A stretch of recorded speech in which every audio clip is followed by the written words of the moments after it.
안녕하세요. 오늘은 코스피 지수에 대해서 한번 알아보려고 합니다. 코스피 지수가 올해 많이 올랐어요. 연초에 약 2,400 정도 수준이었다가 현재는 4,200 최고점을 찍고 나서 4,000 선을 갖다가 유지하고 넘어갔다 유지하고 떨어졌다 이렇게 좀 반복하고 있는 상황이긴 해요. 그래서 향후에 대해서 어떻게 갈 것인지에 대한 좀 예측이 필요한 상황이긴 한데 이거는 지금 등록된 코스피 ETF들 모아봤는데 평균적으로 한 56% 정도 이제 연초에 대비해서 수익을 내고 있는 상황이고, 요 두 개 같은 경우에는 타임 포트폴리오 액티브 같은 경우에는 평균보다 약간 좀 낮은 편이고, 마이다스 코스피 액티브는 약간 좀 상회하는 수준으로 나와 있어서, 뭐 그냥 일반적으로 코스피에만 투자하셨다고 하더라도 55% 정도의 수익을 낼 수 있는 상황이긴 합니다. 이거는 코스피 200 지수에 대한 ETF입니다. 아무래도 코스피 지수보다는 55%죠, 평균 수익률이. 보다는 예, 약 6% 정도 더 수익이 더 높게 나와 있는 상황입니다. 그래서 평균적으로 62% 정도 수익이 났고, 근데 보시면 여기에 이제 코스피 200 중에 탑 10, 이 10개 종목에 대해서는 41%예요. 오히려 평균 지수보다 낮게 되어 있고, 그 다음에 200의 동일 가중으로 됐을 경우도 41%로 평균에보다 좀 미치지 못하는 경우가 발생이 되는데, 이거 살짝 분석을 해보면 그 전반적으로 좀 다 많이 오른 상황인데, 그렇다고 해서 탑 10에 안에 들어가 있는 수익률이 엄청나게 높다라는 건 또 아닌 것 같고, 그러면 동일 가중으로 봤을 때는 또 그렇지는 않아요. 그러니까 탑 10에는 안 들지만 맨 뭐 이제 마지막 바닥에 있는 주식까지 다 포함해서 동일 가중을 했다라고 하면 그것도 수익이 안 좋은 거니까, 전반적으로 이제 탑 포지션에 있거나 그 중상위 권에 있는 주식들이 예, 좀 많이 상승을 해서 이 전체적인 지수를 이끌지 않았나라고 해서 좀 생각이 듭니다. 를 투자하는 또 다른 상품이 하나 있는데요. 커버스콜입니다. 저는 작년 말부터 해서 코스피를 투자하기를 했는데 많이 했죠. 기존에 했었는데 훨씬 더 비중을 많이 실었었는데 저는 주로 커버스콜을 이용을 해서 투자를 했어요. 뭐 수익률을 보시면 대표적인 거 두 개입니다. 코덱스하고 라이즈 거. 근데 코덱스 같은 경우에는 31% 수익률을 기록을 했고 라이즈 같은 경우는 조금 더 떨어져요. 25%. 네. 뭐 코덱스 일단 기준을 보면 수익률이 높으니까. 보면 이제 여기는 배당이 포함이 안 되어 있는 숫자인데 배당금이 월에 약 1.4% 정도가 나와요.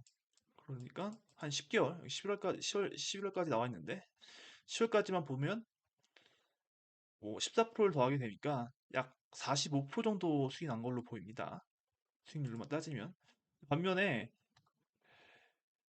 아까 봤던 그냥 코스피 200에만 지수만 추정하는 ETF를 사셨다고 하면 63%가 나와요. 그래서 20% 가까이 수익의 편차가 생기는데 이거는 뭐 이제 각자 선택의 영역인 것 같아요.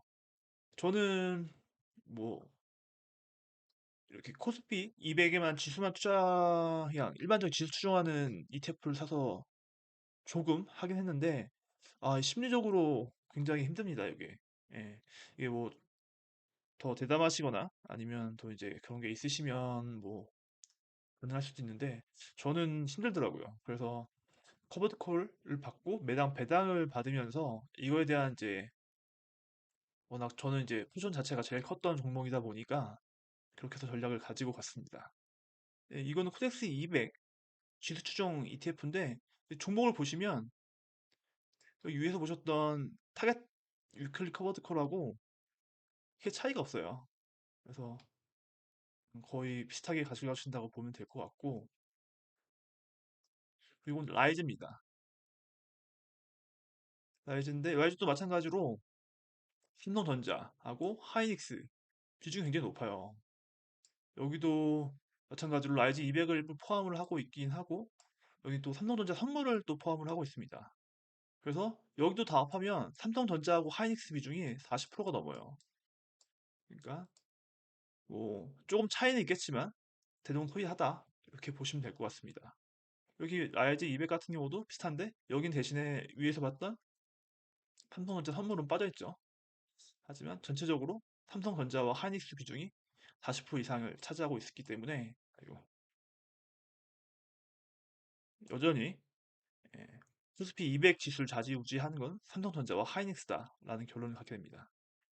코스피 200 타겟 커버드 콜에 대한 배당금과 라이즈 위클리 커버드 콜에 대한 배당금이 어떻게 지급되는지를 좀 보려고 하는데요. 코덱스 200 같은 경우 이제 분배를 보면 약 1.4% 전후로 해서 나오고 있어요.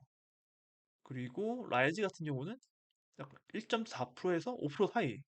약간 살짝 차이가 있긴 한데 뭐 코덱스가 전체적으로 수익률 면에서는 조금 높습니다.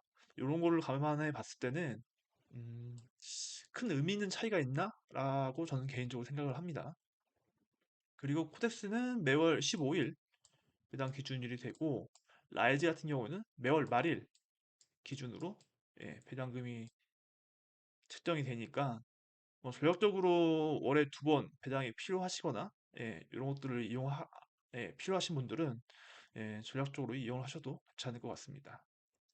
그리고 커버스콜 특성상 콜옵션을 매매로 해서 배당을 매월 지급을 하기 때문에 뭐 배당에 대한 세금이 뭐 거의 없을 때도 있고 조금 있을 때도 있고 아무튼 15.4% 일반적으로 내는 이제 배당에 대한 세금보다는 훨씬 적기 때문에 이런 절세 전략에서도 좀 이제 좋은 상품으로 보입니다. 대신에 이제 보셨겠지만 지수가 많이 못 따라가요. 지금 코덱스가 31.4% 매월 1.4%씩 주더라도 45% 정도밖에 안 됐는데 여태까지 실제로 예, 지수 코스피 200 지수 추정 같은 경우에는 62%의 수익률을 달성을 했어요. 그러다 보니 이런 거를 다 감안하셔서 본인에게 맞는 전략을 선택을 해서 투자를 하시면 될 것 같습니다. 앞에서 쭉 살펴봤듯이 코스피 지수가 올해 엄청 많이 올랐습니다. 그래서 현재 투자를 하고 계신 분들은 계속 해야 될지 말아야 될지에 대한 고민이 있을 것이고, 많이 안 하셨던 분들은 신규로 다시 들어가야 되냐, 말아야 되냐에 대한 또 고민이 있을 것 같아요. 그래서 그거에 대한 한번 내용들 한번 정리를 한번 해봤어요. 어떻게 하면 좋을 것이냐. 그래서 일단은 기회 요인부터 살펴보겠습니다. 현재 아직 주주 환원 정책이 계속 진행 중에 있어요. 정부에서. 그래서 요 배당주들, 특히 은행주 관련주들이 한 번 더 점프할 수 있는 계기가 될 수 있는 기간이 남아 있다라는 예, 기회 요인을 볼 수 있겠고 그 다음에 이미 많이 상승했지만 조선업, 방산업, 원전에 대한 수혜가 아직도 이어지고 있어요. 일부 조정을 받고 있긴 하지만 실적을 봤을 때는 그렇게까지 해서 계속 떨어질 것이냐라고 해서 단정 지을 수 없는 상황입니다. 그리고 이것도 마찬가지로 AI 산업에 대해서 지금 버블 논란이 계속 일고 있지만 현재까지 이제 뭐 삼성전자도 그렇고 하이닉스도 그렇고 많이 올라왔어요. 그래서 이게 지속될지 지속된다고 하면 반사이익이 클 것으로 예상이 됩니다. 그리고 또한 뭐 시기에 대한 이견은 있어요. 지금 미국 FMC에서도 12월에 뭐 금리를 인하하냐 동결하냐 라는 말이 계속 나오고 있습니다. 매일 하루하루가 다르게 뭐 올리냐 내리냐 점도표와 바뀌고 있는 상황이기 때문에 하지만 어찌됐든 올해가 안 되더라도 인하에 대한 가능성은 상승 또는 동결보다는 계속 높아질 수밖에 없다라는 거죠. 그리고 최근 중국하고 일본의 외교적 마찰이 계속 커지고 있죠. 그래서 이로 인해서 이제 관광 산업이나 수출 규모에 대해서 중국은 일본을 배제시키고 일본은 중국을 배제시키는 인해서 중간에 있는 우리나라가 여러모로 이익을 볼 수 있는 가능성이 높아지고 있습니다. 그리고 위에 뭐 주주 환원 정책뿐만 아니라 정부에서 많은 관심을 갖고 있기 때문에 향후에도 어떤 이슈가 발생했을 때 주식시장에 대한 예, 활성화에 대한 목표가 계속 이어지지 않을까 기대를 가지고 있는 상황입니다. 리스크 요인으로는 FOMC 기준금리 동결이 있습니다. 이게 뭐 아까 위에서 말씀드렸던 기회 요인이기도 하긴 한데 장기적으로는 당연히 이제 금리가 인하로 갈 수밖에 없다라고 생각을 하는데 당장 12월 달에 FOMC의 금리를 동결을 했을 시에는 주식시장에 영향이 없을 수가 없어요. 그러다 보니 그때는 당연히 좀 하락할 수 있는 요인이 될 수 있고 그다음에 트럼프의 이제 좀 이제 치부책이죠. 앱스타인 파일 공개가 뭐 상하 의원 다 통과가 됐고 그렇기 때문에 이제 뭐 19일 이내에 이제 이걸 해서 공개를 해야 되는 상황이 됩니다. 그래서 트럼프의 정치적 위기가 고조되고 있어요. 뭐 이게 법무부에서 판단을 어떻게 해서 어디까지 오픈할지는 모르겠지만 일단은 이게 만약에 트럼프의 굉장히 안 좋은 쪽으로 해서 뭐가 결과가 나온다고 하면 주식시장에 영향을 미칠 가능성이 높다고 생각이 듭니다. 그리고 미국의 셧다운이 오래됐었죠. 한 달 넘게. 그래서 그걸로 인해서 경제 지표가 발표가 안 됐고 계속 지연됐어요. 그래서 지금도 안 나온 것들이 많고. 그래서 만약에 이게 나왔는데 안 좋게 나온다고 하면 이 또한도 시장에 굉장한 불안감을 조성할 수 있습니다. 그리고 중국과의 무역 마찰 지금 좀 이제 해결되는 국면을 보이긴 하는데 이게 걷잡을 수가 없어요. 하루하루 매일매일 뭐 예상치 못한 변수들이 나오기 때문에 이거에 대한 불안감은 트럼프 임기 동안은 지속되지 않을까라고 예측을 해봅니다.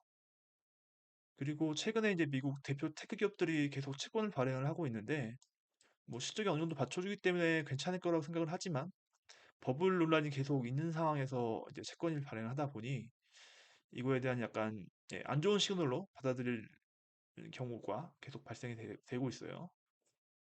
그리고 또 뭐 엔비디아 실적이 계속 호조 3분기 실적에도 굉장히 좋았죠. 그런데도 불구하고도 주가도 마찬가지로 그렇고 AI 버블 논란이 계속 지속되고 있어요. 그래서 궁극적으로 뭐 기회 요인도 있고 위험 요인도 있긴 한데 그럼 어떻게 투자를 가져가야지 하는 이제 결정을 좀 해야 될 것 같아요.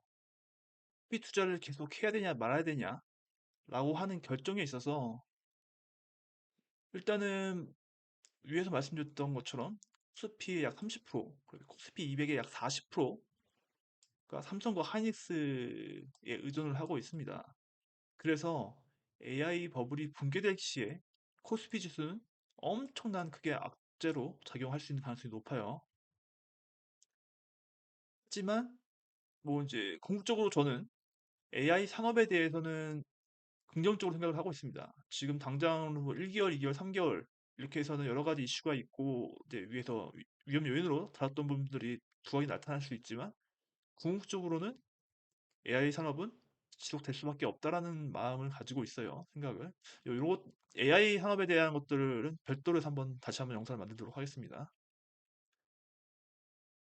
그리고 국내 자체로만 봤을 때는 코스피에 위험이 되는 요인은 그렇게 크지 않을 것으로 예상이 돼요. 당연히 이거는 실물 경제와는 약간 좀 다르게 생각을 하는 부분입니다. 그래서 저는 뭐 현재 뭐 코스피 지수가 많이 올라왔고 일부 지금 횡보를 하고 있지만 투자 비중은 그대로 유지를 시키려고 하고 있고 시키고 있습니다. 그래서 추가적인 매수는 상황에 따라서 더 할지 말지는 이제 좀 봐야 될 거여서 상황을 좀 더 지켜보고 결정할 건데 현재는 더 이상 더 비중을 줄이거나 이런 악재나 이런 것들에 대한 위험 요인 때문에 그러지 않고 현재 포지션을 그대로 유지를 하고 있고 할 계획입니다.